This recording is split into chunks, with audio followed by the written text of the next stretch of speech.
This is the Audi e-tron GT, the first full electric sports vehicle by Audi.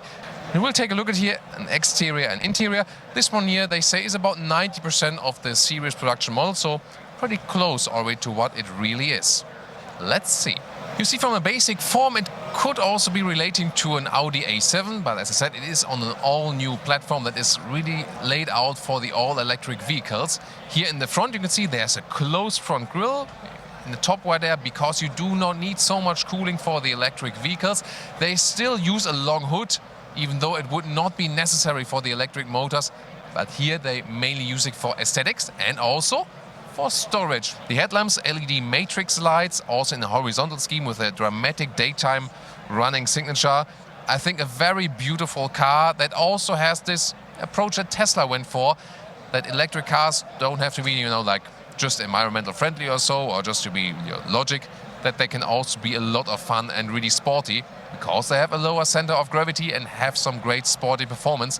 We'll soon talk about those figures. The length is 4.96 meters, 16 foot 3 or 195 inches. And if you, for example, compare it to an Audi A7, you see that the roofline is even flatter. So it's a very, very flat design here, together with dramatic 22-inch wheels.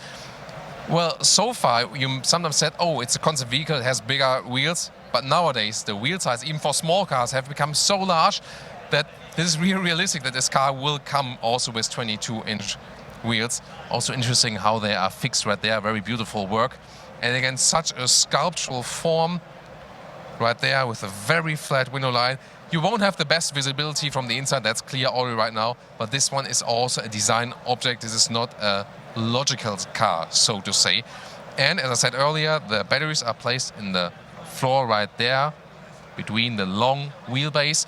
That puts the center of gravity very low. And you also have an all-wheel drive, an electric all-wheel drive, 2 motors, one front, one in the rear, to give you the best performance there. Soon coming to those details. The doors, by the way, we'll soon also take a look at the interior. There are no door handles right there. It's better for aerodynamics. The series production model will, however, have door handles, and I think that's a good decision because it just makes life easier. Here, in this case, you press on this side button here, for example, and then you can open the doors. But again, it's a little bit complicated, so I usually just prefer to have normal door handles. And now facts and figures. 590 horsepower from those 2 electric motors. Electric all-wheel drive, as I said. The battery size, 96 kilowatt hours. Supposed to have a range of 430 kilometers or 270 miles. So it's more trimmed to this performance output. 3.5 seconds acceleration, 0 to 100 or 0 to 62 miles an hour. And the 0 to 200 kilometers or 125 miles is around 12 seconds. Yeah, 12 seconds is usually a 0 to 100 figure. So really impressive here. And you can get indeed all the power to the ground due to this electric all-wheel drive. It works quite well. We've tested it with the Audi e-tron, with the SUV. Also in off-road situations, because it's really adapting, you know, immediately to each of the situations. A very dramatic design for the rear. We know also this going through light stripe already from the existing combustion engine models and also from the e-tron SUV. This is carried out all over here. Porsche also does that meanwhile. Here just a little bit more dramatic in the light and signature. Also with the diffuser in the lower end. And I really like this detail here, this e-tron badge, which is also subtle, you know, illuminated in a very subtle way right there. Also this very, very flat rear window, and this one will be also a retractable wing. So what do you think from design? Would you buy this vehicle? And this will be my favorite part of the interior. Well, first of all, I will now show you, because the car is now unlocked, like there. You hold it, this button right there, and then the door basically pops up. But again, will be different with the series production vehicle. Then, this car here does not have any animal skin parts. This one is a leatherette. And they also use recycling materials. This one is a grey fabric. It has this Scandinavian living room style. Very sculptural, very beautiful and cozy.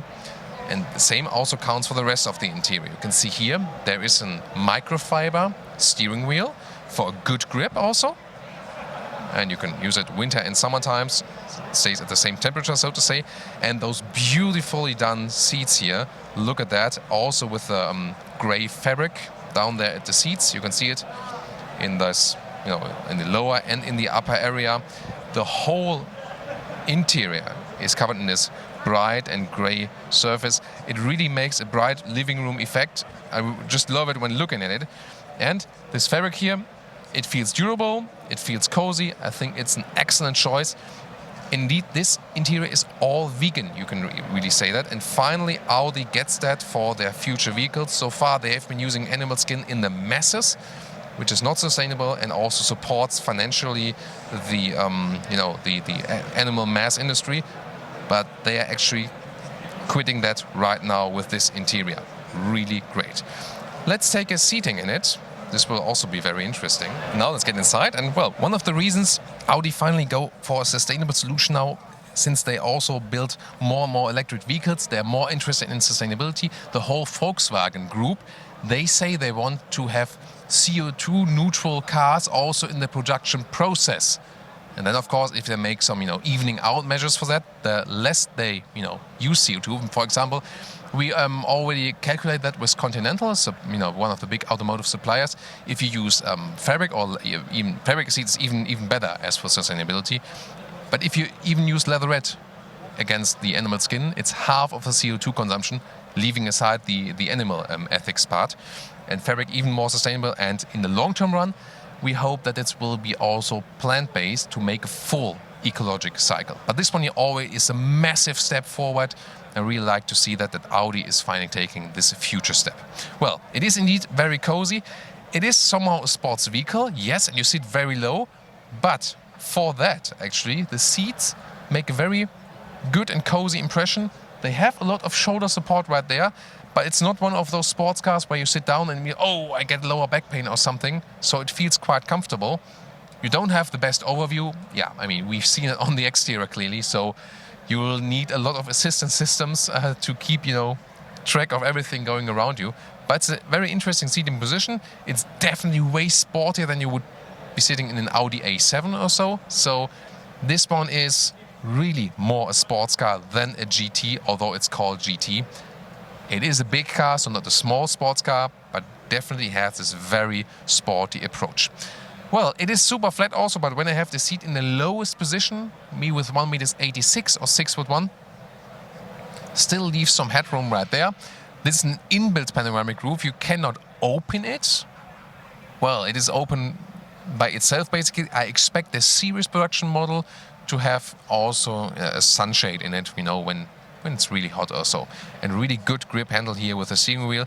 Maybe it could even be a little bit smaller than for a sports model or so. But definitely a very interesting approach. I just love this interior here from the whole styling. What about you?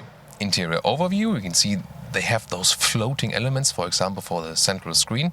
Right there, as in demo, is in show mode, but you can see this has this app view.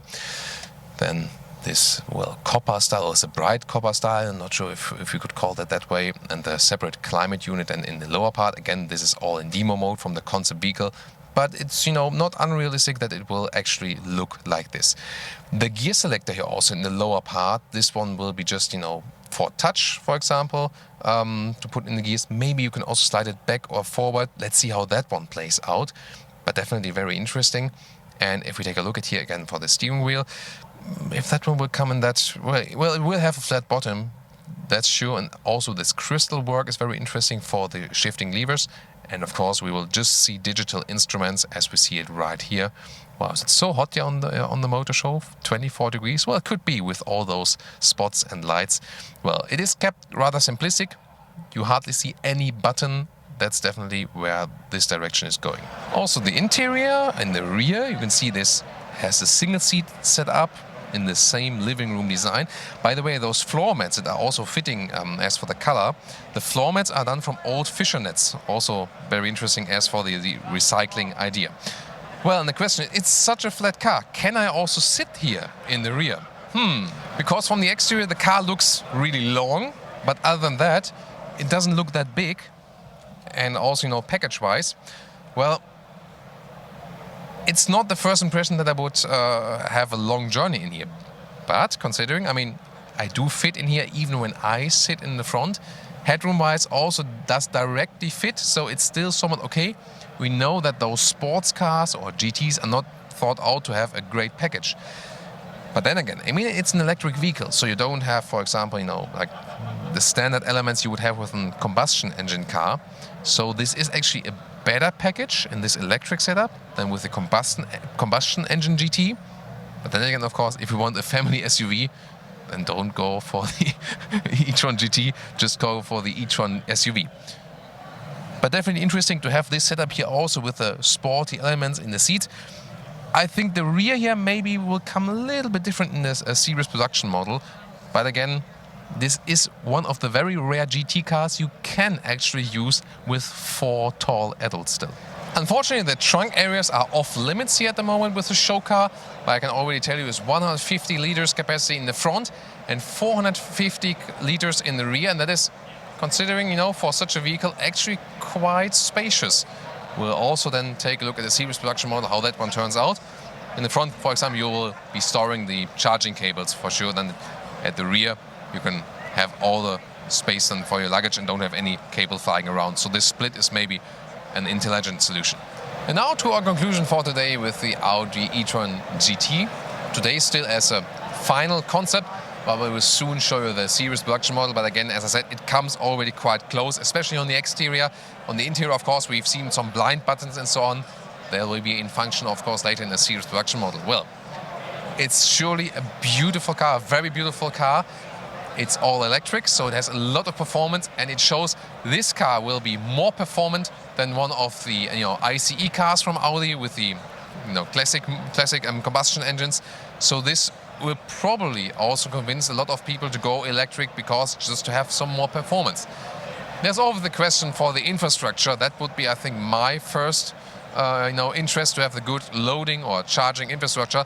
This one will be both over with AC and DC charging with the same standards they also have with the e-tron SUV. Let's see how that one plays out. Core thing of this model is definitely the interior. Audi is finally going all sustainable on the interior. A very good decision. Looking forward to the future. We can see, I think it works when it's more sustainable and better for the customer at the same time. Because if you just do something more sustainable, people say, maybe it's nice to have, but what's my benefit and so on. But at the same time, this one, it looks better, it looks bright.